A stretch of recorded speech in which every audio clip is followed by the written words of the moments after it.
ஓம் நமோ நாராயணாய. தாயார் திருவடிகளே சரணம். கிருஷ்ணா சரணம். என்னிடம் மனதை நிலை நிறுத்தி என்னிடமே மனதை செலுத்தினால் நீ என்னிடமே வசிப்பாய், இதில் சந்தேகமில்லை என்கிறார் கிருஷ்ணர் பகவத்கீதையில். அதாவது அவரது பக்தரை காப்பாற்ற தவறுவானா அந்த குருவாயூரப்பன். அதையே நாம் இப்பொழுது பூந்தானம் அவர்களின் விஷயத்தில் காணப்போகிறோம். பூந்தானம் தன் வீட்டிலிருந்து எப்பொழுதுமே கோவிலுக்கு நடைப்பயணமாக போயிட்டு வருவார். ஒரு நாள் அதுபோல கோவிலுக்கு போயிட்டு வரும் வழியில் தன்னுடைய பாகவத புத்தகத்தையும் கீர்த்தனைகளையும் ஒரு பையில் போட்டு எடுத்து வந்து கொண்டிருந்தார். அந்த நடைபாதை ஒரே காடு வழியாக இருந்தது. சுற்றி முற்றி மக்கள் யாரும் இல்லை. தொலைவிலும் பார்த்திங்கன்னா எந்த வீடுகளும் தென்படலை. அந்த நேரத்தில் திடீர்னு திருடர்கள் வந்து பூந்தானத்தை சூழ்ந்து கொண்டார்கள். என்ன கையில் வச்சுருக்கீங்க, அது எல்லாத்தையும் உங்ககிட்ட கொடுங்க, உங்கள் கையில் இருக்கக்கூடிய நகை பொருள் பணம் எல்லாம் எங்களுக்கு இப்போ வேணும் அப்படின்னு பூந்தானத்தை மிரட்ட ஆரம்பித்தாங்க. அவருக்கு என்ன செய்யறதுனே தெரியல. அந்த நேரத்தில் அவர் கையில் வைத்திருந்ததோ பாகவதமும் கீர்த்தனைகளும் மட்டும்தான். அதை அவர்கள் பறிக்க எண்ணினாங்க. அவருக்கு அந்த பாகவதமும் கீர்த்தனைகளையும் விடுவதற்கு மனமே இல்லை. அதனால் அதை விடமாட்டேன் என்று கட்டியாக பிடித்து கொண்டார். அப்பொழுதும் அதை கேட்காமல் அந்த திருடர்கள் அவரை பயமுறுத்தினாங்க.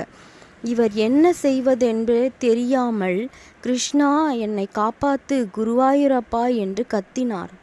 எங்கிருந்தோ திடீரென்று குதிரையில் ஒருவர் தோன்றினார். அவர் பார்ப்பதற்கு போரில் சண்டை போடுபவர் போல இருந்தார். அங்கு இருந்த திருடர்களை எல்லாம் அடித்து விரட்டினார். உடனே திருடர்கள் எல்லாம் ஓடி போயிட்டாங்க. பூந்தானத்தையும் காப்பாற்றி அவரிடம் பாகவதத்தையும் கீர்த்தனைகளையும் திருப்பி கொடுத்தாரு. அவருக்கு ரொம்ப சந்தோஷம். என்ன செய்வது என்றே தெரியவில்லை. அந்த நேரத்தில் யார் இவர் அப்படின்னு அவர் முகத்தை பார்த்தாரு. பார்க்கும் பொழுது உடனே அவர் சொன்னார், பூந்தானம் நான் யாருன்னு உங்களுக்கு தெரியலையா? நான் தான் சாமுந்திரி ராஜாவுடைய மக்கட்சகன் மந்திரி வந்திருக்கேன் அப்படின்னு சொன்னார். ஐயா நீங்களா? எவ்வளவு பெரிய ஒரு வீரர் நீங்கள், என்னை காப்பாத்துனீங்களே, ரொம்ப நன்றி.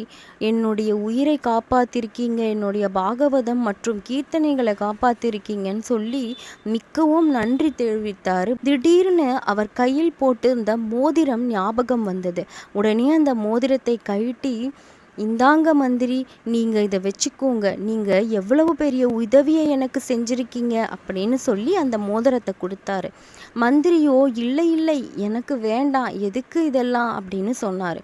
இல்லை நீங்கள் மறுக்காமல் இதை வாங்கிக்கணும், அப்போ தான் எனக்கு சந்தோஷமாக இருக்கும்னு சொல்ல மந்திரியும் சரி கொடுங்க அப்படின்னு வாங்கிக்கிட்டாரு.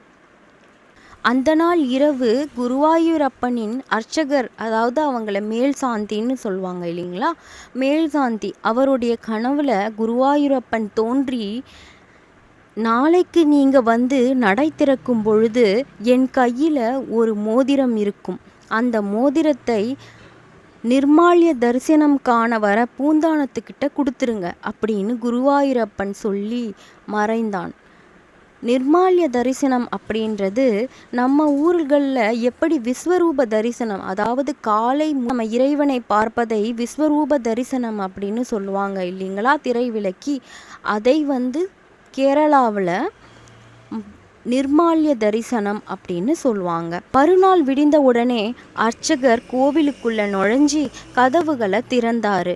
குருவாயூரப்பர் சொன்ன வண்ணமே அவருடைய கையில அந்த மோதிரம் இருந்தது. உடனே அவருக்கு புரிந்தது, உண்மையாகவே குருவாயூரப்பன் தான் கனவுல சொல்லியிருக்கான் அப்படின்னு. குருவாயூரப்பன் சொன்னது போல நிர்மால்ய தரிசனத்திற்கு பூந்தானமும் வந்திருந்தார். உடனே அந்த மோதிரத்தை குருவாயூரப்பன் சொன்னது போல எடுத்து பூந்தானத்திடம் தந்தாரு அர்ச்சகர். பூந்தானத்திற்கு ரொம்ப வியப்பு. இந்த மோதிரம் என்னோட மோதிரமாச்சே, எப்படி இது நீங்கள் என்கிட்ட தரீங்க அப்படின்னு சொன்னார். உடனே அதற்கு அர்ச்சகர், என்னுடைய கனவுல நேத்திக்கு குருவாயூரப்பன் வந்து சொன்னான், இது போல நாளைக்கு நீ நடை திறக்கும் பொழுது என் கையில் ஒரு மோதிரம் இருக்கும், அதை பூந்தானத்துக்கிட்ட கொடு அப்படின்னு சொன்னான். அதனால தான் நான் உங்ககிட்ட கொடுத்தேன் அப்படின்னு சொன்னார். உடனே பூந்தானத்திற்கு புரிந்தது, நேற்றைக்கு வந்து காப்பாற்றியது வேற யாரும் இல்லை, மந்திரி வடிவில் வந்த குருவாயூரப்பன் தான் அப்படின்னு சொல்லிட்டு. பகவத்கீதையில கிருஷ்ணர் சொன்ன ஒவ்வொரு வார்த்தைகளும் சத்தியமே. அனன்யா சிந்தயந்தோ மாம் யோ ஜனா பய்யுபாஜதே தேசம் நித்யாபியுக்தானாம் யோகக்ஷேமம் வகாம்யகம். என்னையே நினைத்து என்னை மட்டுமே யார் வழிபடுகிறார்களோ, என் மீது மாறாத பக்தி கொண்ட யோகத்தில் உறுதியுள்ள அவர்களுக்கு நல்வாழ்க்கை உறுதி செய்கிறேன் என்று பகவத்கீதையில் 9வது அத்தியாயத்தில் ஸ்ரீகிருஷ்ணர் அருளியிருக்கிறார். அவர் சொன்ன வண்ணமே குருவாயூரப்பனான கிருஷ்ணன் பூந்தானத்தை காப்பாற்றியிருக்காருங்க. இந்த காணொளியை நீங்கள் கண்டதற்கு மிக்க நன்றி. யூரப்பன் மற்றும் பக்த பூந்தானம் அவர்களின் அருளை பெறுங்கள்.